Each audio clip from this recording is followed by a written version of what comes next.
L'autoroute. 12 000 km de bitume en France. Le réseau le plus important d'Europe. Chaque jour, des millions de personnes empruntent ces voies rapides en oubliant parfois de respecter les règles de prudence. Je pourrais voir les papiers du véhicule et votre permis, s'il vous plaît? Alors, explique ça. Si les personnes désirent déposer plainte contre vous. Si elle a décès, qu'elle a vie. Christophe est gendarme. Chaque jour, il doit faire face à l'inconscience de certains automobilistes. Vous alliez où là? Je rentre à la maison, je ramène les filles. Jennifer, 24 ans, la Benjamine de la brigade, jeune et déjà inflexible. Elle est vache. Elle est pire que moi. Surtout avec les chauffards qui essayent de lui faire du charme. Oh, c'est votre mignonne, allez s'il vous plaît, soyez indulgente. Qu'on essaye de m'amadouer comme ça, je remets très vite en place les contrevenants. Excès de vitesse, alcoolémie, imprudence. Vous me suivez, s'il vous plaît. Les motards sont en première ligne pour traquer les chauffards. L'accélération au péage, dépassement par la droite. Ensuite, vous... Non, c'est moi qui parle, monsieur. C'est moi qui parle, d'accord? Sur leur moto, Robin et Vincent sont des justiciers. Une maman qui va chercher ses enfants doit être en sécurité sur l'autoroute. Alors, justicier dans ce sens-là, oui. Mais sinon, on n'est pas des cow-boys. Les gendarmes doivent aussi lutter contre les voleurs et les braqueurs qui sévissent sur l'autoroute. Ce qu'on vous parle, nous, c'est quelqu'un qui a fait comme ça une péagère et qui a dit « ouvre ou je tire ». On ne vient pas travailler forcément pour se faire agresser ou encore moins être menacé d'une arme. Claire, agent de sécurité, affronte chaque jour le danger. Qui sont ces hommes et ces femmes qui travaillent sur l'autoroute de la Côte d'Azur? Pour le savoir, nous les avons équipés de petites caméras. Ils nous emmènent au cœur de l'urgence. «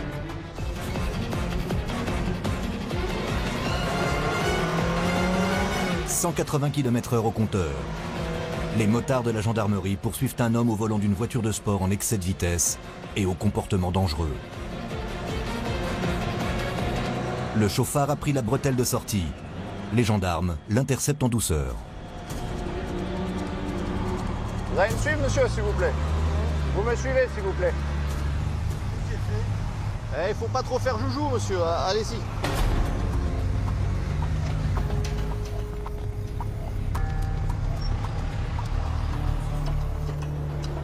Monsieur, bonjour. Présentez les papiers du véhicule et votre permis de conduire, s'il vous plaît.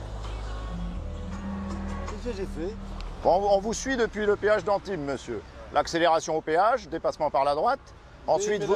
Non, c'est moi qui parle, 0 à monsieur. 100, C'est moi qui parle, d'accord? C'est moi qui parle, d'accord? Oui. Ensuite, vous collez les voitures qui sont devant vous. Ou les La vitres, bretelle d'autoroute, monsieur, c'est 50. Je vous ai perdu de vue d'un seul coup. Et dans le grand virage où c'est limité à 90 km/h parce que c'est un virage très dangereux, attendez, vous collez les véhicules et vous les collez pour qu'ils s'écartent à droite. Non. L'homme est un passionné de mécanique et de belles voitures. Son concessionnaire lui a prêté ce petit bolide à 200 000 €. Aujourd'hui, j'ai essayé. Ah ouais, mais il ne faut pas essayer sur l'autoroute. Si vous voulez essayer une voiture comme ça, vous allez sur le circuit du Luc, tout simplement. Votre permis, monsieur. Ah, il n'est pas dedans, le permis. Ah, vous avez une pièce d'identité, je pense. Oh, c'est pas vrai, je ne crois pas. Non, mais il n'y a pas de problème, je suis en règle. Ah non, vous n'êtes pas en règle, monsieur, vous n'avez pas de Non, pièce j'ai pas de d'identité ni de permis. permis de conduire. Vous n'êtes pas en règle, non? L'homme n'a pas ses papiers, On va garder mais vos il a papiers. des idées. Je peux en faire envoyer un fax? Non, Là. non, non, monsieur. Vous nous a... La carte d'identité, je la fais envoyer en fax. Non, Le permis. non, non. Le gendarme n'accepte pas les fax. L'homme propose alors une carte de visite. Carte de visite, monsieur, non, je moi je comprends. vous en fais 15 000 à votre nom. Hein. Non, c'est pas Eh moi. oui. Non, ne doutez pas, croyez-moi. Ah, je doute toujours, moi. Oui, mais- J'ai tellement l'habitude, monsieur, Non, que je oui, doute je toujours comprends, par je suis principe. C'est mon métier. Je vais Parce que envoyer, si je doute pas, je me fais balader à droite à oui, gauche. non, mais bon, vous êtes tombé sur un papier, il n'y a pas de problème. Ben non, vous n'êtes pas un papier au volant en tout cas. Hein? Là, je vais vous verbaliser. Pour le dépassement par la droite, monsieur, c'est 90 € avec 3 points de retirés sur votre permis de conduire. Vous pouvez les payer tout de suite ou plus tard, les 90 € comme vous voulez. C'est pas le problème, c'est les points, m'enlevez pas les points. J'ai 12 Bon, monsieur, points. je vous ai juste posé une question. Est-ce que vous voulez payer tout de suite ou plus Oui, tard oui. l'amende? Si vous voulez la payer tout de suite, je Non, veux... payer un amende, c'est pas le problème. Si vous voulez payer tout de suite, monsieur, je veux la somme de 90 € en chèque ou en numéraire et après je vous fais un reçu. Il a l'air catastrophé. Oui. C'est un... Mais il est catastrophé parce qu'il va perdre 3 points. Sans ça, il s'en fout de son comportement. C'est juste, c'est pour ces 3 points. Il se moque s'il a gêné des personnes, s'il a mis la pression à des personnes, c'est juste pour ces 3 points.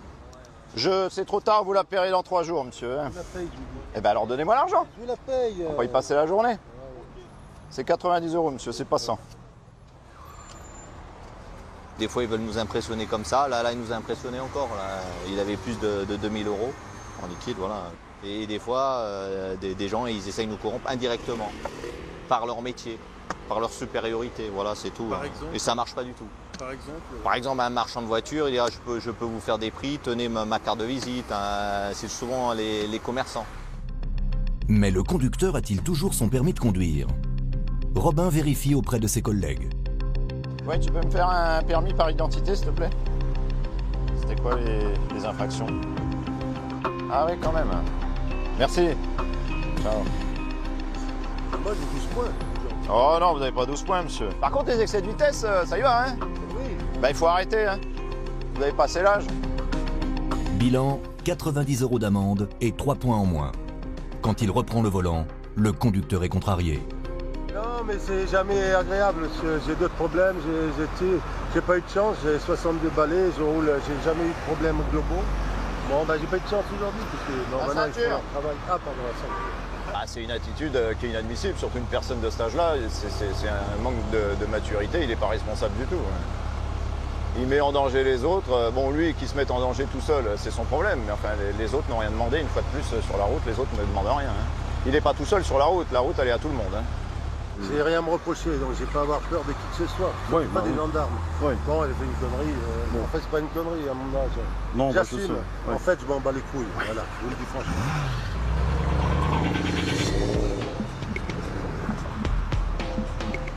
Ah, lui, c'est un grand monsieur. C'est un monsieur qui gagne beaucoup d'argent. Et qui se sent supérieur aux autres. Voilà.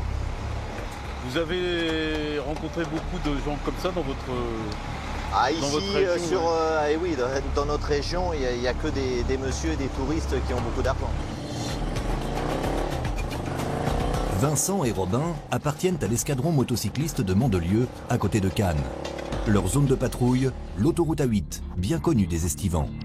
Cette voie de circulation dessert toutes les villes de la Côte d'Azur jusqu'à la frontière italienne. C'est une des autoroutes les plus saturées et les plus surveillées de France. Avec plus de 150 000 véhicules chaque jour, les accidents sont nombreux. Bon nombre d'entre eux impliquent des poids lourds. Cet après-midi, le PC de sécurité vient d'alerter Vincent et Robin.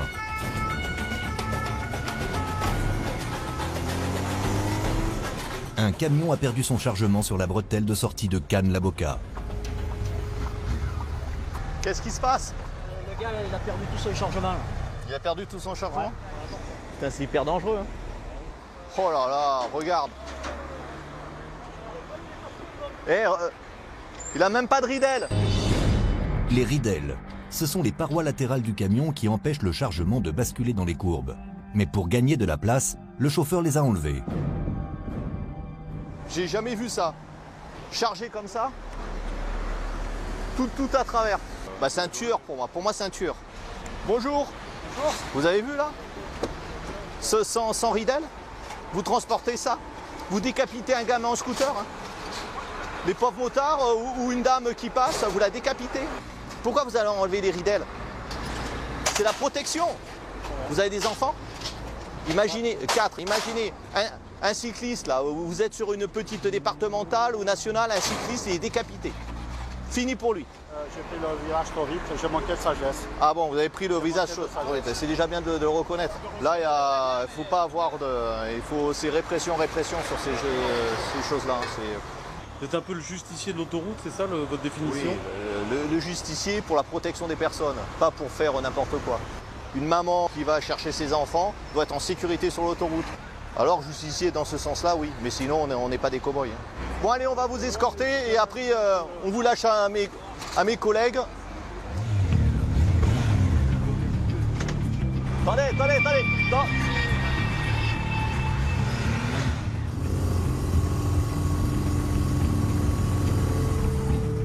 Le dangereux chauffeur est escorté jusqu'à la gendarmerie où il va recevoir sa contravention. Allez, venez. Il s'en sort bien. Ce genre d'infraction n'est puni que d'une simple amende de 90 €. Il faut pas avoir le petit sourire parce que ça aurait pu être très grave, hein, monsieur. Hein. D'autant qu'à cette heure-là, l'autoroute est très fréquentée. C'est continuel ici parce qu'il faut savoir que c'est vraiment la colonne vertébrale, cette autoroute dans les Alpes-Maritimes. Et c'est un axe de passage. En vérité, c'est un peu le périph'. Il y a le même nombre de véhicules heure que sur le périph' parisien. Un périphérique qui a la particularité d'être payant. À chaque sortie d'autoroute, les utilisateurs doivent s'acquitter d'un droit de passage. Mais certains refusent de payer. Il y a quelques jours, un homme a même braqué une employée du péage avec un revolver. La victime a eu le temps de relever la plaque d'immatriculation. Elle vient à la gendarmerie pour déposer plainte. Elle est encore sous le choc. Puisque le mec, il était là pour me... Ouvre-moi la barrière ou je le tire. Ouais. Moi, je m'en fous des gars, j'ai fait une cul, là. Pourquoi je vais aller des autres côtés, je suis allé de l'autre côté, j'ai pris mon téléphone de service. J'ai vite chopé le numéro de téléphone, j'avais retourné le toucher, il me repointe, mais je me suis pris, il a tiré. Grâce à la plaque d'immatriculation, les gendarmes découvrent que cette voiture est une 207 bleue qui a déjà commis plusieurs violations de péage. Ils découvrent également que la propriétaire du véhicule est une femme. Mais la péagère est formelle, c'est un homme qui l'a braquée.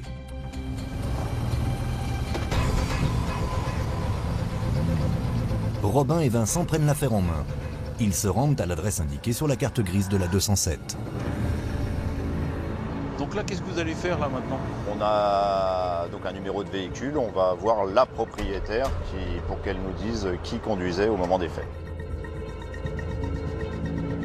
Dans les péages, il y a souvent des problèmes où c'est exceptionnel qu'une personne se fasse braquer. Je pense que les receveurs, enfin les péagers, donc, se font régulièrement insulter, ça, mais on n'est pas forcément au courant non plus. Là, c'est une personne qui a quand même sorti une arme, fictive ou pas, on n'en sait rien, et qui a menacé la péagère. Bonjour. Il n'est pas méchant. Première surprise, ce n'est pas une jeune femme qui leur ouvre la porte, mais un homme. On voudrait voir madame, ou mademoiselle, je ne sais pas, Lisa Fanon. Elle n'est pas là. Elle n'est pas là? Elle a un véhicule? Oui. Vous êtes qui par rapport à elle? Rien du tout. Rien du tout, vous habitez avec? Non, elle a juste... elle habite pas là, elle habite chez ses parents. C'est à quel sujet? Je sais pas, moi, vous venez me parler de... Bah oui, il y a son nom sur la boîte aux lettres, donc oui, je viens vous poser des questions, ouais. C'est le but. On fait une enquête, on pose des questions. Sur quoi? Je sais pas, je suis pas concerné, moi. Ah bah non, pour l'instant vous n'êtes pas concerné, c'est sûr, on vous a pas dit que vous étiez concerné, donc on voudrait voir madame... Elle n'est pas là. D'accord, donc il y a une boîte aux lettres ici, vous allez nous donner son adresse? Je la connais pas. Vous la connaissez pas? Vous habitez ici, monsieur? Oui. D'accord. Elle aussi? Non. Alors pourquoi il y a son nom sur la boîte aux lettres? Parce qu'elle reçoit quelques courriers par rapport à la voiture. À la voiture? D'accord. C'est quoi comme voiture? Une 207. Une 207? Vous la conduisez, vous, monsieur? Non. Jamais? Non. Bon, bah alors les courriers, vous en faites quoi? De temps en temps, elle passe les chercher. De temps en temps? Ah, mais ça concerne la voiture. Hein. Ah, ben ça, je sais pas. En tout cas, son adresse qu'on a, nous, c'est ici, monsieur. Ah ouais, d'accord. Maintenant, on en a terminé avec vous. Hein? Ça vous va? Moi, je sais pas, ça vous va? Moi, ça me va, monsieur. Ah ben alors, si ça vous va... Au plaisir de vous revoir peut-être bientôt, on sait jamais, d'accord? Allez, bonne journée. Mais en fait, d'après vous, alors, c'est un peu bizarre tout ça, non? On va tirer ça au clair, oui, c'est sûr. Ouais. Avant de partir, Robin dépose une convocation dans la boîte aux lettres de la jeune femme. Donc là, il avait l'air d'être nerveux un petit peu, le monsieur. Ouais, là, il était très nerveux. Il se demandait un peu pourquoi on venait. Et dès qu'on lui pose des questions sur l'adresse, pourquoi cette dame était domiciliée ici, il ne savait pas quoi nous répondre. Et il nous a parlé immédiatement de la voiture alors qu'on lui en a pas parlé. Il a dit tout de suite, c'est au sujet de la voiture. Après, donc, il y avait un comportement agressif. Je pense que c'est pas anodin quand même. Sans dire que c'est lui qui conduisait, il est peut-être au courant de certaines choses qu'il ne veut pas nous dire, bien évidemment, puisqu'on ne peut pas lui mettre la pression. Il n'a rien fait à l'heure actuelle, cet homme-là. De retour à la gendarmerie, Vincent et Robin essaient d'en savoir plus sur l'homme qu'ils viennent d'entendre. Ils apprennent que celui-ci vit avec ses deux frères, tous connus des services de police. Quel rapport la jeune femme, propriétaire de la 207, entretient-elle avec eux? Et pourquoi mentionner cette adresse sur sa carte grise si elle n'y habite pas? Donc là, la prochaine étape. Prochaine étape, on attend que la propriétaire du véhicule vienne ou nous contacte. On lui prend une audition, elle nous dit qui utilise son véhicule, ou elle nous dit que personne n'utilise, et là, le procureur décidera des suites. Et voilà. Pour l'instant, c'est la prochaine étape. Et les gendarmes vont bientôt en savoir plus sur la propriétaire de la voiture et sur l'homme qui a braqué la péagère.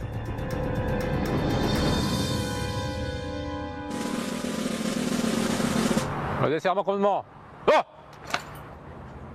Le lendemain, la journée commence par une cérémonie.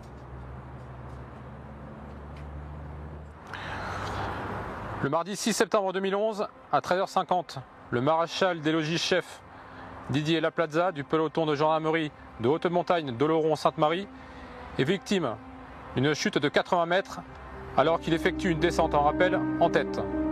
Il décède des suites de ses blessures. À cette occasion, nous marquons une minute de silence. C'est la tradition. À chaque fois qu'un gendarme meurt en service, un hommage lui est rendu dans toutes les brigades de France. Un hommage qui rappelle à chacun les risques du métier. En ce moment, depuis quelques années, la gendarmerie paye un lourd tribut, notamment sur la route. Les motards en est particulièrement exposés. C'est terrible, je crois que l'année dernière, il y a eu 11 motards de tués. C'est rarement de notre faute, généralement c'est des gens qui commettent des infractions, qui s'enfuient et malheureusement, on est là au mauvais moment. Malgré les risques, la gendarmerie suscite toujours des vocations.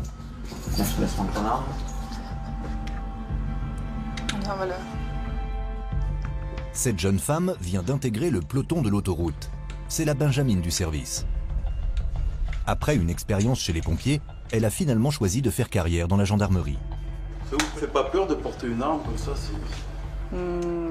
Peur, je ne veux pas dire non, mais on a une arme, donc il faut faire quand même attention à ce qu'on fait et comment, si un jour on doit l'utiliser, dans le cas de la légitime défense. Et puis, je pense que j'espère de ne jamais utiliser mon arme, quoi qu'il arrive.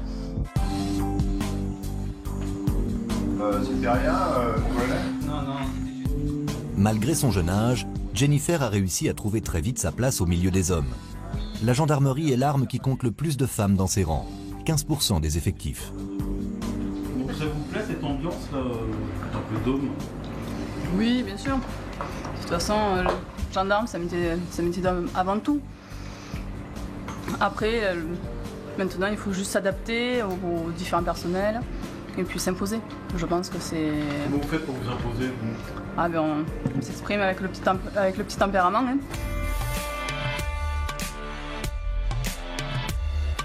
Jennifer est gendarme adjoint volontaire. Elle effectue une formation de 4 ans pendant laquelle elle doit faire ses preuves. La jeune femme participe à toutes les missions, gestion des accidents, enquête judiciaire, police de la route. Il pleut, bergère, errant, bâti tapant. Il était une bergère qui gardait ses moutons, qui gardait ses moutons. Vous êtes gentil apparemment, mais Jennifer, il paraît qu'elle est sans pitié avec les contrevenants. Elle est vache. Hein? Elle est vache. Elle est pire que moi. La pluie qui s'abat sur la région rend la chaussée glissante. Aujourd'hui, Christophe et Jennifer sont en patrouille. Très vite, ils sont dépassés par une voiture en excès de vitesse. Qu'est-ce qui se passe là J'ai aperçu un véhicule étranger de nationalité espagnole qui se permet de rouler au-delà de la limitation de vitesse de 110. Il roule bien, ouais. Ouais, 160. Christophe et Jennifer se lancent à la poursuite du chauffard. Sur l'autoroute, tolérance zéro. Une fermeté très efficace. Cette année, pour la première fois en France, le nombre de morts sur la route est tombé en dessous de 4000. En quelques minutes, Christophe et Jennifer rattrapent le chauffard.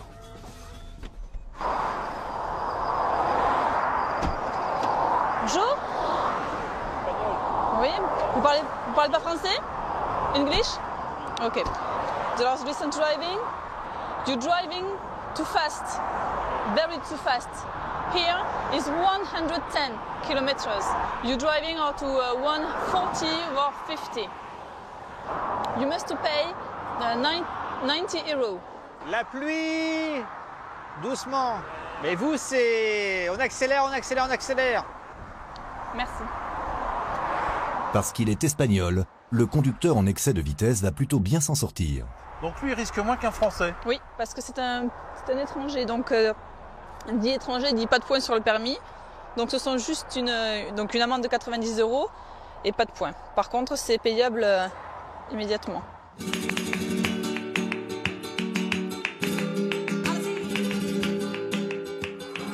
Elle est un peu sévère. Non, elle est très aimable. Et en plus, elle est jolie. Et en Espagne, il y a des jolies filles comme ça dans la gendarmerie? Je ne sais pas.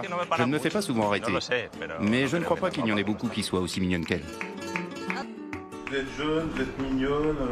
Parfois, vous faites draguer sur les autoroutes. Ça m'est arrivé 1 à 2 fois, mais je remets très vite en place les contrevenants. Oui, comment ils... Oh, vous êtes mignonne, allez, s'il vous plaît, soyez indulgente. Non, voilà, c'est bien au contraire, en général. Quand on essaye de m'amadouer comme ça, je suis parce que moi ça marche plus. Hein. Ça marche plus. Comme je commence à perdre mes cheveux et mes cheveux blancs, avant j'étais un beau gosse, maintenant je suis un vieux gendarme.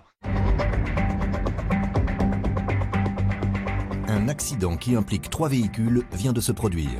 Jennifer et son supérieur hiérarchique, Christophe, sont les premiers sur les lieux.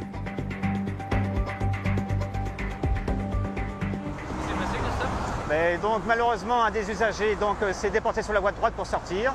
Il a freiné et il a créé un accident. Les 2 véhicules qui le suivaient n'ont pu l'éviter et sont rentrés les uns dans les autres. Ce qu'on appelle une collision en chaîne. Les passagers de la première voiture sont des Roumains qui rentraient chez eux après un séjour sur la Côte d'Azur. Abasourdis, ils regardent leur véhicule pris en charge par les dépanneurs. Ils se seraient rabattus sur ce jeune homme pour sortir de l'autoroute. Il n'a pas eu le temps de freiner et les a percutés avec sa Ford Focus avant d'être lui-même tamponné par cette voiture. Au volant, cette mère de famille qui circulait avec son fils. D'accord. Ça, c'est pas évident de gérer à chaud un accident là. Non, il y a trois véhicules impliqués, un petit garçon qui a mal au dos, puis des Roumains avec des Français. C'est vrai que c'est pas évident, donc on essaye d'assumer au maximum, de prendre des informations à chaud, et puis après on va les sortir pour faire un constat amiable. Là, Christophe, c'est assez dangereux là, pour tout le monde. Pour tout le monde. Donc notre souci, c'est de quitter les lieux le plus rapidement possible. On peut craindre à tout instant un suraccident, puisque tous les gens ralentissent pour regarder le spectacle, et malheureusement, si on pouvait leur demander d'accélérer, ce serait beaucoup mieux.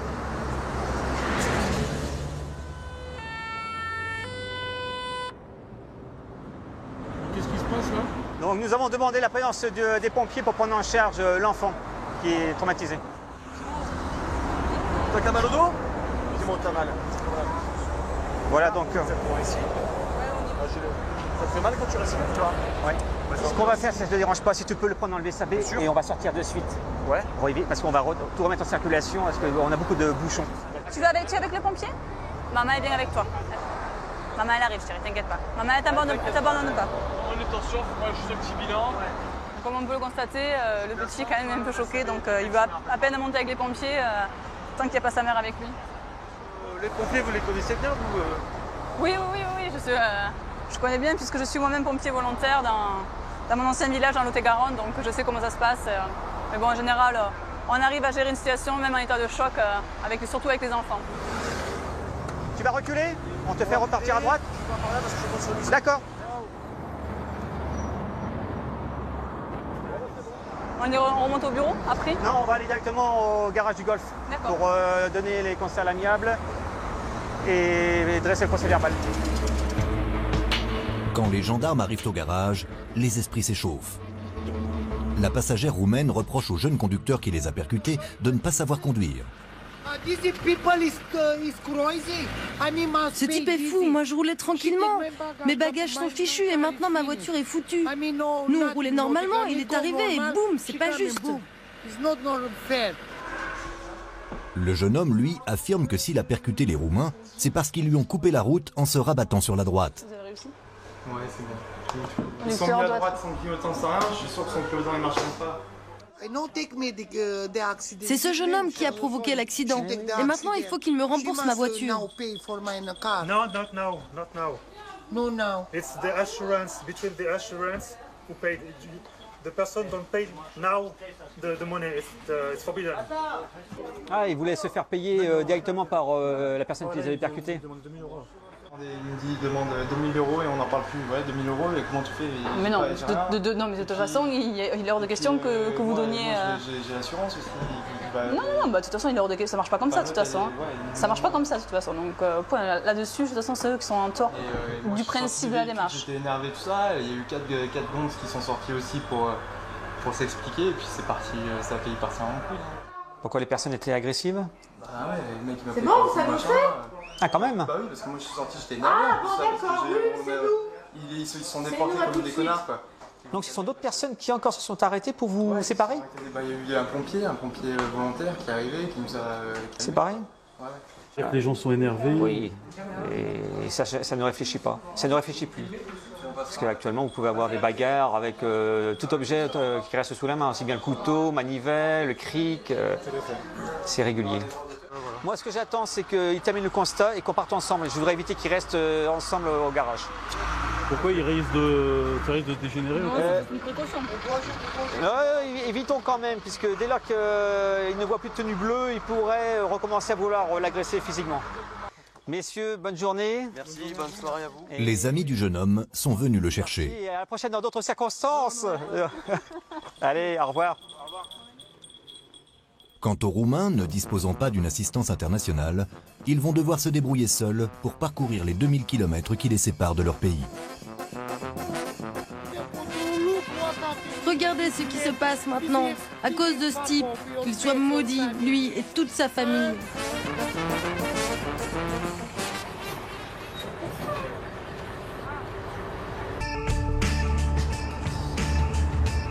À la brigade, Robin et Vincent progressent sur l'affaire du braquage subi par l'employé de péage. 3 jours après avoir laissé la convocation dans sa boîte aux lettres, la propriétaire de la voiture se présente. C'est une jeune femme de 21 ans. Robin et Vincent attendent ses explications. Alors, vous savez pourquoi vous êtes là? Non, c'est ça le problème. Si, vous savez. Mais non, je sais pas. Vous avez une voiture? Oui. Vous avez quoi comme voiture? Une 207. Une 207? Oui. Bon alors vous êtes là pour 2 choses. Ouais. Il y a quelqu'un qui se sert de votre voiture? Je la prête, c'est vrai, mais sinon c'est moi qui me sers tout le temps dans la voiture. Bon alors c'est vous qui allez tout prendre alors. Mais prendre quoi? Toutes les violations de péage. Vous savez quand vous êtes à côté d'un conducteur et qu'il pousse la barrière et que la barrière s'ouvre et qu'on passe sans payer. Je dois payer des péages que j'ai pas fait? C'est votre voiture qui passe au péage. Là, il y en a 12 des violations de péage. Donc la société d'Escota peut, je ne sais pas combien elle va réclamer, mais ça va être quelque chose comme 1000 €, voire plus. Ça, c'est la première chose. Mais c'est rien par rapport à la deuxième infraction. Sûrement que vous êtes au courant, mais si vous n'êtes pas au courant, je vais vous l'apprendre. Il y a quelqu'un qui conduisait votre voiture, une fois de plus, et qui a braqué une péagère avec une arme. Et c'est vous la propriétaire de la voiture. Donc, il n'y a pas 36 solutions. Soit vous nous dites qui conduit la voiture, soit je vais vous placer en garde à vue. Mais je sais pas parce que je la prête. Arrêtez, commencez pas à dire des conneries. Attendez, on ne prête pas une voiture à tout le monde. Et j'ai prêté un garçon, il s'appelle Samy. Non. Vous avez une belle petite voiture. Vous ne prêtez pas à quelqu'un votre véhicule sans savoir son nom. Je vous l'ai dit, c'est un garçon, il s'appelle Samir, il habite à la rue, je prête souvent ma voiture. Alors, pouvez-vous nous donner le nom et les coordonnées de ce Samir? Je connais pas. Et vous n'avez pas un numéro. Samir n'a pas de téléphone portable. Non. Ok, donc à compter de 14h15, vous êtes placé en garde à vue. D'accord? Ah, moi je suis placé en garde à vue. Ce qu'on vous parle, nous, c'est quelqu'un qui a fait comme ça une péagère et qui a dit « ouvre ou je tire ». Je sais pas quoi vous dire. Vous savez pas quoi nous dire, hein, non. Moi non plus, je sais pas quoi vous dire, hein, si ce n'est que la maison d'arrêt pour femmes, ça doit pas être terrible. Hein. Je sais pas, j'ai parti. Non? Bah non, mais il y a des buts à tout. Hein. C'est vrai. C'est vrai. Hein. Bon, on va s'arrêter là, vous allez aller réfléchir en cellule pendant un petit moment. Ça va vous faire du bien. Robin et Vincent sont convaincus que la jeune femme leur ment afin de protéger un membre de sa famille, un ami ou peut-être un amoureux. Elle se moque un peu de nous, oui, elle répond à nos questions, elle dit qu'elle ne sait pas qui conduisait la voiture, elle prête la voiture, elle ne sait pas à qui, bon voilà quoi, elle est butée, mais ce n'est que la première audition. Hein. Généralement à la deuxième, après réflexion un petit peu dans la cellule, ça peut changer. Après 4 heures de cellule, l'audition reprend. Alors, vous avez réfléchi? Ça vous dit de passer la nuit là-dedans? C'est bien de protéger, hein. C'est sûr que... Il y a des fois, il faut protéger ses amis, mais pas pour des conneries comme ça. Il y a des gens qui ne méritent pas. C'est grave de chez grave ce qu'il a fait. Mais la jeune femme n'est décidément pas loquace. Bon. Maintenant, on va regarder avec vous votre sac. Le sac à main de la jeune femme va se révéler beaucoup plus bavard que sa propriétaire. Vincent met la main sur la carte mémoire d'un appareil photo numérique. Lorsque les gendarmes découvrent les photos qu'elle contient, ils sont persuadés qu'ils viennent de mettre la main sur le braqueur du péage. Pour en avoir le cœur net, ils convoquent aussitôt la victime. Je peux me laisser là. Je vais vous montrer la photo de... Non, elle est en cellule, ne vous inquiétez pas. On va fermer la porte. Dès qu'elle voit la photo, la péagère reconnaît immédiatement son agresseur. Ah mais il ressemblerait assez à ça le mec, oui. Oui, le visage très fin comme ça, oui c'est ça. Vous avez peur? Attendez, vous faites agresser avec des armes, avec une arme. Je pense que les gens ils sont un peu malades. Hein. La dame elle est traumatisée. La dame, oui, on serait à moins je pense. Vous vous faites braquer avec un pistolet, forcément ça marque. Hein. À l'époque actuelle, on ne sait jamais ce que les gens vont faire. Il y a de quoi être traumatisé, je pense. Alors, je vous présente une photo qu'on a trouvée sur votre carte mémoire. Qui c'est? C'est Joseph. Vous l'avez identifié, mais il n'y a pas que vous. C'est donc lui le petit ami de la jeune femme. Il a la même chose que ses frères. Non. Non. Non, pas du tout. Ange, c'est pas du tout le même. Hein. Vrai ou pas? C'est vrai. Les gendarmes ont réussi à identifier le braqueur de l'autoroute. Reste à procéder à son arrestation. Mais Robin et Vincent se retrouvent face à une situation pour le moins insolite. L'homme qu'ils recherchent serait en prison, purgeant une peine de 18 mois. Incarcéré à la maison d'arrêt de Nice, il bénéficierait d'un régime aménagé. La personne est en semi-liberté, la personne qui vraisemblablement est l'auteur des infractions est actuellement en semi-liberté à la maison d'arrêt de Nice. Donc elle part tous les matins de la maison d'arrêt pour aller travailler, rentre tous les soirs. Donc la procureure de la République, au vu des faits, nous a dit d'aller le chercher demain matin, soit sur son lieu de travail, soit à la sortie de la maison d'arrêt. Le jeune homme se laissera-t-il interpeller sans résistance? Demain matin, les gendarmes seront au rendez-vous. L'affaire a jeté l'effroi au sein du personnel des péages de la société Escota qui gère l'autoroute. Pour rassurer les 320 employés de ce secteur, la gendarmerie a renforcé la surveillance. Claire a été longtemps en poste au péage. Elle a été souvent confrontée au comportement agressif de certains automobilistes. Effectivement, oui, puisqu'on est les premiers représentants de la société. Et forcément, on tend la main pour avoir de l'argent, donc on a les réflexions habituelles, comme quoi l'autoroute est trop chère, il y en a marre de payer, donc la clientèle a tendance à se décharger un petit peu sur les premières personnes visibles, c'est-à-dire le personnel en cabine. Donc oui, il y a eu certains moments de solitude quand même. Parce qu'on ne vient pas travailler forcément pour se faire agresser ou encore moins être menacé d'une arme. Enfin, moi je ne sais pas comment je réagirais, mais je crois que je n'aurais pas forcément été très à l'aise ou très fier non plus. Claire a délaissé les cabines de péage pour travailler sur le terrain. Elle a choisi de patrouiller sur l'autoroute A8 au secours des personnes en détresse.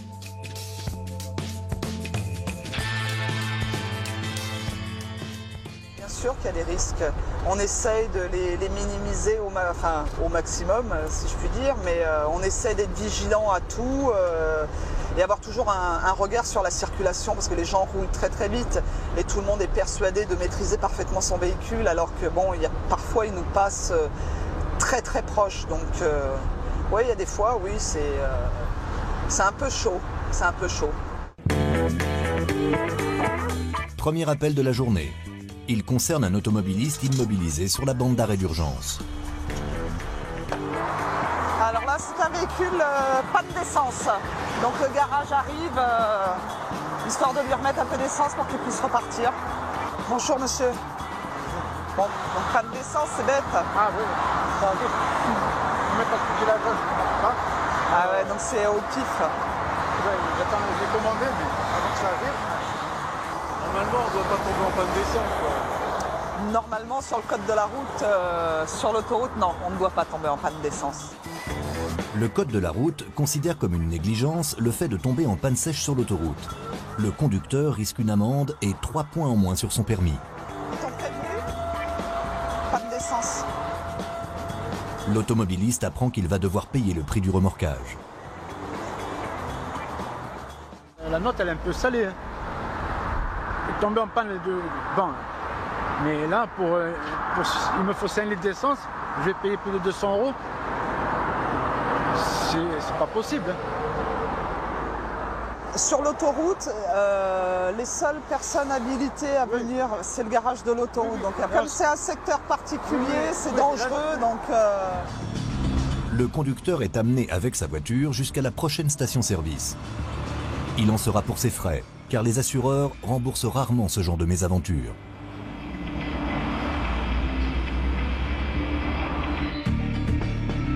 Comme toutes les autoroutes, celles de la Côte d'Azur sont gérées par des sociétés privées.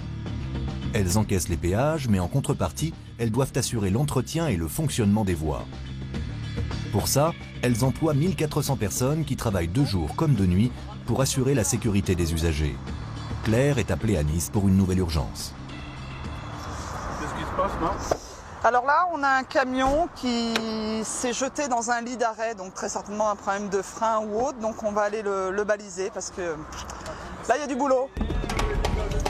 Un lit d'arrêt, c'est un bac rempli de gravier au bord de la voie dans les descentes dangereuses. Les voitures et les poids lourds dont les freins lâchent peuvent venir s'y enliser.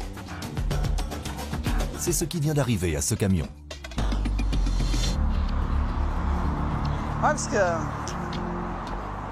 Il s'est passé quoi? Il s'est endormi ou quoi? Bonjour. Qu'est-ce que vous êtes arrivé? Une fuite d'air sur le camion. D'accord. J'avais plus d'embrayage pour rien en sortant du tunnel. Ouais. Et voilà, je me suis arrêté là, mais je savais pas que c'était le camion comme ça. Hein. Je m'étais jamais arrêté là-dessus. Ça surprend. Oui, exactement. Bon, on va appeler le garage et on va voir avec eux pour voir à quel moment ils peuvent vous sortir de là. Et là, il faut un véhicule spécial pour vous, ça, ouais. Ah ouais, là. C'est pas une voiture, là, je suis chargé, je pèse 20 tonnes. Hein. Ah ouais, mais ils sont équipés, ils ont des gros bahuts. Très vite, Gaëtan, le spécialiste des dépannages poids lourds, arrive pour évaluer la situation. C'est le roi des camions. Voilà, c'est le roi des camions. J'ai une star aujourd'hui, il va pouvoir le sortir là. En un coup d'œil, Gaëtan sait exactement comment il va sortir le poids lourd. Il faut dire qu'il a grandi sur l'autoroute. Enfant, il suivait son père dans l'entreprise de dépannage familial. Ça va être compliqué ou pas trop? Ah ouais, ça va être une intervention un petit peu difficile quand même. On va être obligé d'utiliser la grue.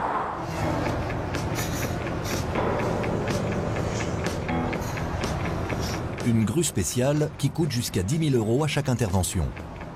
Mais avant de soulever le camion, il faut d'abord procéder au désensablage des roues. Nicolas, attends, d'abord on va mettre les bastins. Lovic, vous passez la chaîne là. Vous passez la chaîne, que la sangle elle vienne là. D'accord? Comme d'hab.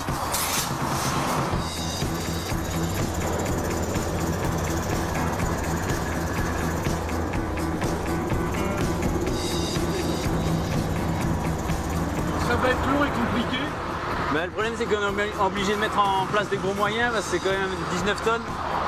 Et il est assez bien penché sur le côté donc on va pas risquer le pire quoi. Bon, tu regardes là-bas René. Gaëtan travaille à l'aveugle. Ce sont ses équipiers qui le guident. La manœuvre est délicate. Il faut manier le crochet qui pèse plusieurs centaines de kilos avec précaution et ne pas heurter un employé.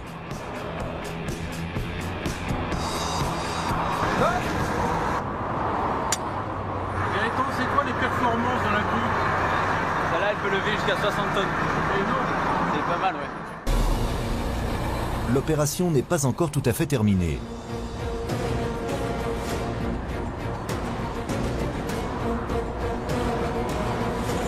Le moment le plus périlleux arrive.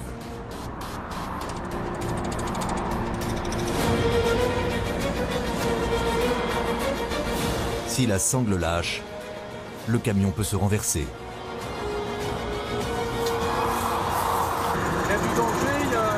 Ah ouais, là on a une équipe quand même qui est formée à l'autoroute et tout ça. C'est assez particulier comme travail quand même. Hein. La nuit, le jour, faut faire attention, l'autoroute ça va vite, un accident, et voilà. Dernière étape, le remorquage. Braque un peu là. Braque à fond là. Quelques minutes plus tard, le camion est remis sur la chaussée. Opération réussie. Opération réussie, on s'en va du milieu. On va dégager la voie et le lit d'arrêt. À présent, c'est à Claire de jouer. Les camions passent à toute allure, à moins d'1 mètre de la jeune femme. Une heure plus tard, la voie est libre.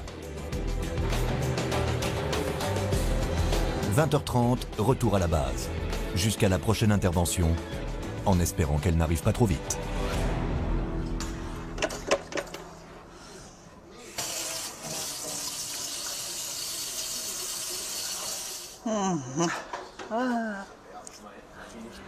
C'est fatigant. Ouais, là aujourd'hui, ouais, c'était pas mal.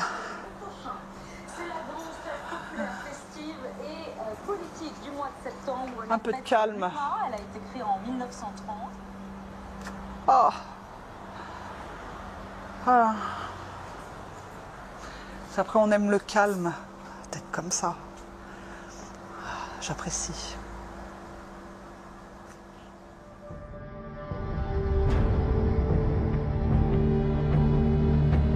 Dimanche matin pluvieux sur la Côte d'Azur. C'est l'heure des retours de boîte de nuit.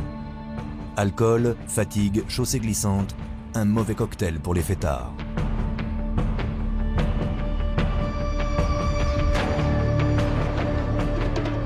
Les gendarmes le savent. Chaque fin de semaine, ils doivent faire face à de nombreux accidents. Pousse tout ça. Vous avez quelques informations. Donc ce serait un véhicule et le conducteur a dû s'engager trop rapidement dans la voie de péage et il a heurté une glissière en béton armé. Donc il serait incarcéré dans le véhicule. Les pompiers ont été avisés, nous nous rendons sur place. 25 km à parcourir sous la pluie jusqu'à la sortie de Saint-Laurent-du-Var.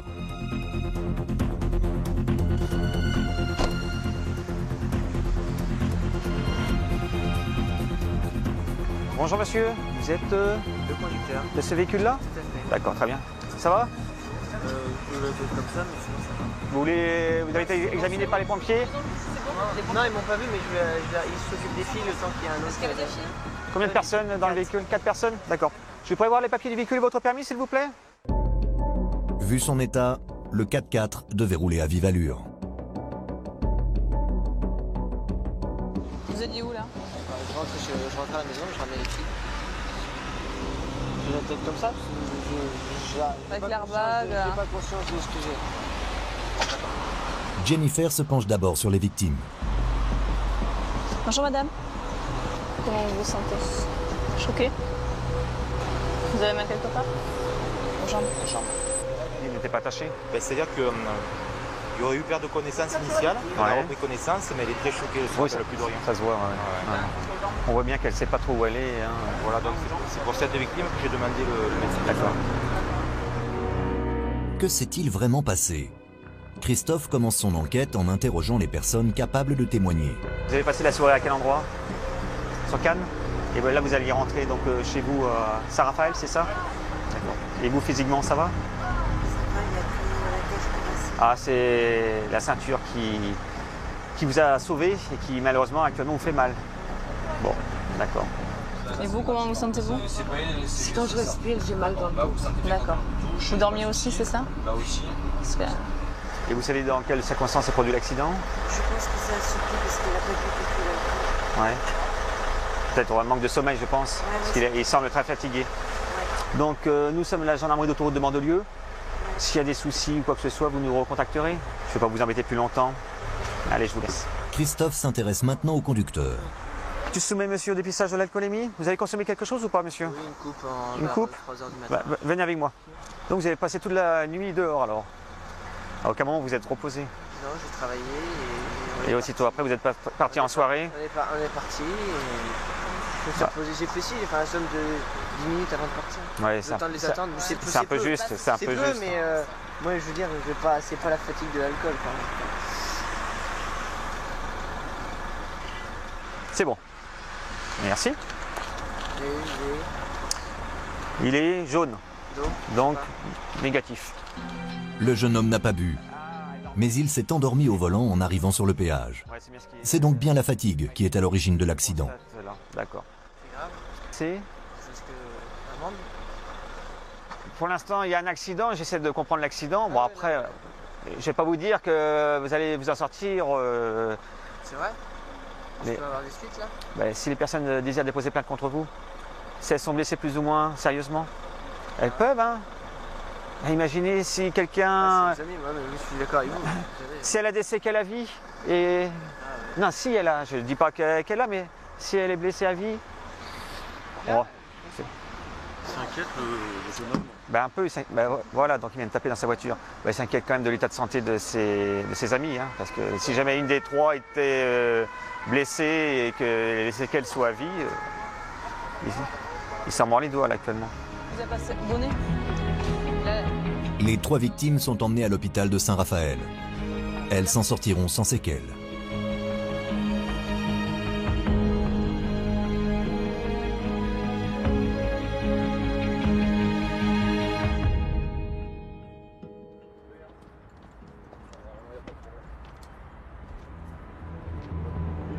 « 7h30 du matin à la brigade de l'autoroute. Robin et Vincent se rendent à Nice pour arrêter le présumé braqueur de l'autoroute. Ils sont parvenus à l'identifier grâce au témoignage de la victime qu'il a reconnu formellement sur photo. L'homme est un détenu en semi-liberté qui dort chaque nuit en prison, mais travaille pendant la journée dans le centre-ville. Il est 8h, Robin et Vincent le cueillent sans difficulté. On va vous voir, on va se mettre à l'intérieur, c'est possible? J'attends juste, par contre, parce qu'elle a un déplacement, elle va arriver. Bon, vous savez pourquoi on est là, je pense. Comment? Vous savez pourquoi on est là?